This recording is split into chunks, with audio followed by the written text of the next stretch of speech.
بسم اللہ الرحمن الرحیم۔ السلام علیکم دوستو، یاد رہے کہ پرانی آسمانی کتابوں میں آپ صلی اللہ علیہ وآلہ وسلم کی بہت سی نشانیاں لکھی ہوئی تھیں، جن کا تذکرہ سیرت النبی صلی اللہ علیہ وآلہ وسلم میں وقتاً فوقتاً ہوتا رہے گا۔ ان نشانیوں کی تفصیل بہت دلچسپ ہے۔ آج کی ویڈیو میں ہم آپ صلی اللہ علیہ وآلہ وسلم کی انہی نشانیوں کے حوالے سے آپ کو ایک عجیب واقعہ سنانے جا رہے ہیں، جو آپ صلی اللہ علیہ وآلہ وسلم کے دادا حضرت عبد المطلب کے زمانے کا واقعہ ہے۔ کہتے ہیں کہ یمن میں ایک قبیلہ حمیر تھا۔ وہاں ایک شخص سیف بن یزن تھا۔ وہ سیف حمیری کہلاتا تھا۔ کسی زمانے میں اس کے باپ دادا اس ملک پر حکومت کرتے تھے، لیکن پھر حبشیوں نے یمن پر حملہ کیا اور اس پر قبضہ کر لیا۔ وہاں حبشیوں کی حکومت ہو گئی۔ 70 سال تک یمن حبشیوں کے قبضے میں رہا۔ جب یہ سیف بڑا ہوا تو اس کے اندر اپنے باپ دادا کا ملک آزاد کرانے کی امنگ پیدا ہوئی۔ چنانچہ اس نے ایک فوج تیار کی۔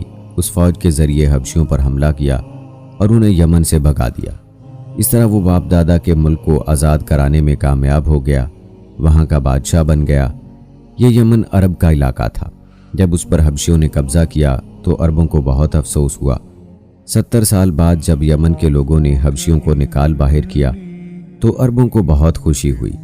ان کی خوشی کی ایک وجہ تو یہ تھی کہ انہی حبشیوں نے ابرہہ کے ساتھ مکہ پر چڑھائی کی تھی۔ چاروں طرف سے عربوں کے وفد سیف کو مبارکباد دینے کے لیے آنے لگے۔ قریش کا بھی ایک وفد مبارکباد دینے کے لیے گیا۔ اس وفد کے سردار حضرت عبد المطلب تھے۔ یہ وفد جب یمن پہنچا تو سیف اپنے محل میں تھا۔ اس کے سر پر تاج تھا، سامنے تلوار رکھی تھی اور حمیری سردار اس کے دائیں بائیں بیٹھے تھے۔ سیف کو قریش کے وفد کی آمد کے بارے میں بتایا گیا۔ اسے یہ بھی بتایا گیا کہ یہ لوگ کس رتبے کے ہیں۔ اس نے ان لوگوں کو آنے کی اجازت دے دی۔ یہ وفد دربار میں پہنچا۔ حضرت عبد المطلب آگے بڑھ کر اس کے سامنے جا کھڑے ہوئے۔ انہوں نے بات کرنے کی اجازت چاہی۔ سیف نے کہا، اگر تم بادشاہوں کے سامنے بولنے کے آداب سے واقف ہو تو ہماری طرف سے اجازت ہے۔ تب حضرت عبد المطلب نے کہا، اے بادشاہ، ہم کعبہ کے خادم ہیں، اللہ کے گھر کے محافظ ہیں، ہم آپ کو مبارکباد دینے آئے ہیں۔ یمن پر حبشی حکومت ہمارے لیے بھی بوجھ بنی ہوئی تھی۔ آپ کو مبارک ہو، آپ کے اس کارنامے سے آپ کے بزرگوں کو بھی عزت ملے گی اور آنے والی نسلوں کو بھی وقار حاصل ہوگا۔ سیف ان کے الفاظ سن کر بہت خوش ہوا، بے اختیار بول اٹھا، اے شخص، تم کون ہو؟ کیا نام ہے تمہارا؟ انہوں نے کہا، میرا نام عبد المطلب بن ہاشم ہے۔ سیف نے ہاشم کا نام سن کر کہا، تب تو تم ہماری بہن کے لڑکے ہو۔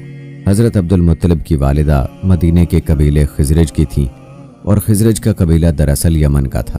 اس لیے سیف نے ہاشم کا نام سن کر کہا، تب تو تم ہماری بہن کے لڑکے ہو۔ پھر اس نے کہا، ہم آپ سب کو خوش آمدید کہتے ہیں، آپ کے جذبات کی قدر کرتے ہیں۔ اس کے بعد قریش کے وفد کو سرکاری مہمان خانے میں ٹھہرا دیا گیا۔ ان کی خوب خاطر مدارت کی گئی، یہاں تک کہ 1 ماہ گزر گیا۔ 1 ماہ کی مہمان نوازی کے بعد سیف نے انہیں بلایا۔ حضرت عبد المطلب کو اپنے پاس بلا کر اس نے کہا، اے عبد المطلب، میں اپنے علم کے پوشیدہ رازوں میں سے ایک راز تمہیں بتا رہا ہوں۔ تمہارے علاوہ کوئی اور ہوتا تو میں ہرگز نہ بتاتا۔ تم اس راز کو اس وقت تک راز ہی رکھنا جب تک کہ خود اللہ تعالیٰ اس راز کو ظاہر نہ فرما دے۔ ہمارے پاس ایک پوشیدہ کتاب ہے، وہ پوشیدہ رازوں کا ایک خزانہ ہے، ہم دوسروں سے اس کو چھپا کر رکھتے ہیں۔ میں نے اس کتاب میں ایک عظیم الشان خبر اور ایک بڑے خطرے کے بارے میں پڑھ لیا ہے، اور وہ آپ کے بارے میں ہے۔ حضرت عبد المطلب یہ باتیں سن کر حد درجہ حیرت زدہ ہوئے اور پکار اٹھے، میں سمجھا نہیں، آپ کہنا کیا چاہتے ہیں؟ سنو عبد المطلب، جب تہامہ کی وادی یعنی مکہ میں ایسا بچہ پیدا ہو جس کے دونوں کندھوں کے درمیان بالوں کا گچھا یعنی مہر نبوت ہو تو اسے امامت اور سرداری حاصل ہوگی، اور اس کی وجہ سے تمہیں قیامت تک کے لیے اعزاز ملے گا، عزت ملے گی۔ حضرت عبد المطلب نے یہ سن کر کہا، اے بادشاہ، اللہ کرے آپ کو بھی ایسی خوش بختی میسر آئے۔ آپ کی ہیبت مجھے روک رہی ہے، ورنہ میں آپ سے پوچھتا کہ اس بچے کا زمانہ کب ہوگا۔ بادشاہ نے جواب میں کہا، یہی اس کا زمانہ ہے، وہ اسی زمانے میں پیدا ہوگا یا پیدا ہو چکا ہے۔ اس کا نام محمد ہوگا۔ اس کی والدہ کا انتقال ہو جائے گا، اس کے دادا اور چچا اس کی پرورش کریں گے۔ ہم بھی اس کے آرزو مند رہے کہ وہ بچہ ہمارے ہاں پیدا ہو۔ اللہ تعالیٰ اسے کھلے عام ظاہر فرمائے گا اور اس کے لیے ہم میں سے یعنی مدینے کے قبیلے خزرج میں اس نبی کی مددگار بنائے گا۔ ہم میں سے اس نے اس لیے کہا کہ خزرج اصل میں یمن کے لوگ تھے، ان کے ذریعے اس نبی کے خاندان اور قبیلے والوں کو عزت حاصل ہوگی، اور ان کے ذریعے اس کے دشمنوں کو ذلت ملے گی، اور ان کے ذریعے وہ تمام لوگوں سے مقابلہ کرے گا، اور ان کے ذریعے زمین کے اہم علاقے فتح ہو جائیں گے، اور وہ نبی رحمان کی عبادت کرے گا، شیطان کو دھمکائے گا، آتش کدوں کو ٹھنڈا کرے گا، یعنی آگ کے پجاریوں کو مٹائے گا، بتوں کو توڑ ڈالے گا، اس کی ہر بات آخری فرمان ہوگی، اس کے احکامات انصاف والے ہوں گے، وہ نیک کاموں کا حکم دے گا، خود بھی ان پر عمل کرے گا، برائیوں سے روکے گا، ان کو مٹا ڈالے گا۔ حضرت عبد المطلب نے سیف بن یزن کو دعا دی، پھر کہا کچھ اور تفصیل بیان کریں، بات ڈھکی چھپی ہے اور علامتیں پوشیدہ ہیں، مگر اے عبد المطلب اس میں شبہ نہیں کہ تم اس کے دادا ہو۔ حضرت عبد المطلب یہ سن کر فوراً سجدے میں گر گئے، اور پھر سیف نے ان سے کہا اپنا سر اٹھاؤ، اپنی پیشانی اونچی کرو، اور مجھے بتاؤ جو کچھ میں نے تم سے کہا، کیا تم نے ان میں سے کوئی علامت اپنے ہاں دیکھی ہے؟ اس پر حضرت عبد المطلب نے کہا ہاں، میرا ایک بیٹا تھا، میں اسے بہت چاہتا تھا، میں نے ایک شریف اور معزز لڑکی آمنہ بنت وہب عبد مناف سے اس کی شادی کر دی، وہ میری قوم کے انتہائی باعزت خاندان سے تھی، اس سے میرے بیٹے کا ہاں ایک لڑکا پیدا ہوا، میں نے اس کا نام محمد رکھا، اس بچے کا باپ اور ماں دونوں فوت ہو چکے ہیں، اب میں اور اس کا چچا ابو طالب اس کی دیکھ بھال کرتے ہیں۔ اب سیف نے ان سے کہا میں نے تمہیں جو کچھ بتایا ہے وہ واقعہ اسی طرح ہے، اب تم اپنے پوتے کی حفاظت کرو، اسے یہودیوں سے بچائے رکھو، اس لیے کہ وہ اس کے دشمن ہیں، یہ اور بات ہے کہ اللہ تعالیٰ ہرگز ان لوگوں کو ان پر قابو نہیں پانے دے گا، اور میں نے جو کچھ آپ کو بتایا ہے اس کا اپنے قبیلے والوں سے ذکر نہ کرنا، مجھے ڈر ہے کہ ان باتوں کی وجہ سے ان لوگوں میں حسد اور جلن نہ پیدا ہو جائے، یہ لوگ سوچ سکتے ہیں یہ عزت اور بلندی آخر انہیں کیوں ملنے والی ہے، یہ لوگ ان کے راستے میں رکاوٹیں کھڑی کریں گے، اگر یہ لوگ اس وقت تک زندہ نہ رہے تو ان کی اولادیں یہ کام کریں گی، اگر مجھے یہ معلوم نہ ہوتا کہ اس نبی کے ظہور سے پہلے ہی موت مجھے آ لے گی تو میں اپنے اونٹوں اور قافلے کے ساتھ روانہ ہوتا اور ان کی سلطنت کے مرکز یثرب پہنچتا، کیونکہ میں اس کتاب میں یہ بات پاتا ہوں کہ شہر یثرب ان کی سلطنت کا مرکز ہوگا، ان کی طاقت کا سرچشمہ ہوگا، ان کی مدد اور نصرت کا ٹھکانہ ہوگا، اور ان کی وفات کی جگہ ہوگی، اور انہیں دفن بھی یہیں کیا جائے گا، اور ہماری کتاب پچھلے علوم سے بھری پڑی ہے، مجھے پتا ہے اگر میں اسی وقت ان کی عظمت کا اعلان کروں تو خود ان کے لیے اور میرے لیے خطرات پیدا ہو جائیں گے، یہ ڈر نہ ہوتا تو میں اسی وقت ان کے بارے میں یہ تمام باتیں سب کو بتا دیتا، عربوں کے سامنے ان کی سربلندی اور اونچے رتبے کی داستانیں سنا دیتا، لیکن میں نے یہ راز تمہیں بتایا ہے، تمہارے ساتھیوں میں سے بھی کسی کو نہیں بتایا۔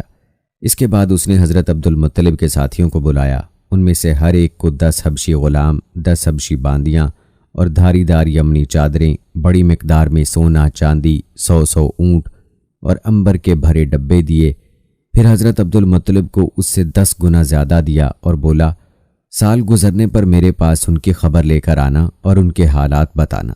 لیکن دوستو کہتے ہیں کہ سال گزرنے سے پہلے ہی اس بادشاہ کا انتقال ہو گیا۔ روایات میں آتا ہے کہ حضرت عبد المطلب اکثر اس بادشاہ کا ذکر کیا کرتے تھے۔ آپ کی عمر 8 سال کے قریب ہوئی تو حضرت عبد المطلب کا انتقال ہو گیا۔ اس طرح ایک عظیم سرپرست کا ساتھ چھوٹ گیا۔ اس وقت حضرت عبد المطلب کی عمر 95 سال تھی۔ تاریخ کی بعض کتابوں میں ان کی عمر اس سے بھی زیادہ لکھی ہے۔ کہتے ہیں جس وقت حضرت عبد المطلب کا انتقال ہوا، آپ صلی اللہ علیہ وآلہ وسلم ان کی چارپائی کے پاس موجود تھے اور آپ رونے لگے۔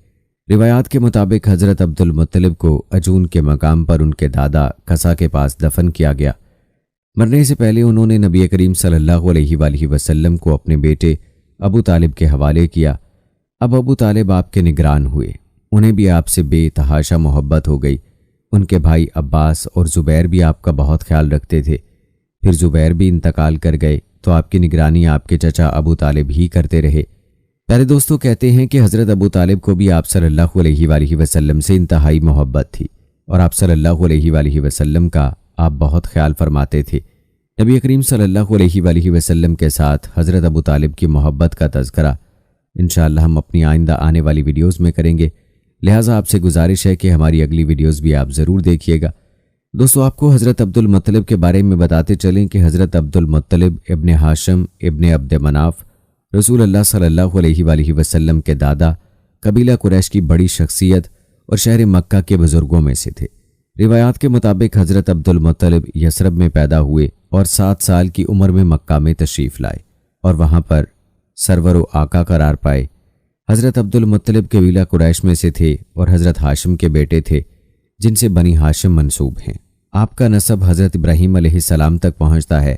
آپ کی والدہ سلمہ عمر کی بیٹی بنی نجار خزرج کے قبیلہ میں سے تھیں۔ یہ گھرانہ رسول اللہ صلی اللہ علیہ وآلہ وسلم کی مدینہ کی طرف ہجرت کے بعد آپ صلی اللہ علیہ وآلہ وسلم کے اصحاب میں سے بن گئے۔ یاد رہے کہ حضرت عبد المطلب کا نام شیبہ اور کنیت ابو الحارث تھی۔ حضرت عبد المطلب کے لقب سے آپ کی شہرت کے بارے میں کہا گیا ہے کہ حضرت ہاشم کی وفات سے چند سال پہلے مطلب یا حضرت عبد المطلب کے چچا آپ کو یثرب سے مکہ لائے۔ جب مکہ کے لوگ اور قریش نے جناب حضرت عبد المطلب کو دیکھا کہ وہ مطلب کے ساتھ شہر میں داخل ہو رہے ہیں، اس گمان سے کہ وہ یثرب سے مطلب کے خریدے ہوئے غلام ہیں، انہیں عبد المطلب کہنے لگے اور یہ نام بعد میں اسی طرح باقی رہا۔ دوستو یاد رہے کہ حضرت عبد المطلب حضرت ابراہیم علیہ السلام کے دین حنیف پر تھے، موحد تھے اور بت کی عبادت نہیں کرتے تھے۔ آپ نے اپنی ساری زندگی میں احد و واحد اللہ کے بغیر کسی کی عبادت نہ کی اور بت پرستی اور گمراہی کے تاریک زمانہ میں پختہ ایمان کے ساتھ اپنے دین کو محفوظ کیا، اور حضرت عبد المطلب اپنے چچا کی وفات کے بعد اپنے خاندان کے موروثی مناصب کے وارث بنے۔ حضرت عبد المطلب حسن تدبیر اور اپنی کرامات کی وجہ سے مکہ میں لوگوں کی نظر میں ہر دل عزیز قرار پائے اور قریش نے آپ کو سردار کے طور پر قبول کیا۔ تاریخ نویس یعقوبی کا کہنا ہے کہ حضرت عبد المطلب اس زمانے میں قریش کے سردار تھے اور ان کا کوئی مد مقابل نہیں تھا۔ دوستو یہ تھی ہماری آج کی ویڈیو، کیسی لگی؟ امید کرتے ہیں کہ آپ کو پسند آئی ہوگی۔ اس حوالے سے اپنی رائے کا اظہار کمنٹ باکس میں لازمی کیجیے گا۔ مجھے اگلی ویڈیو تک اجازت دیں۔ فی امان اللہ۔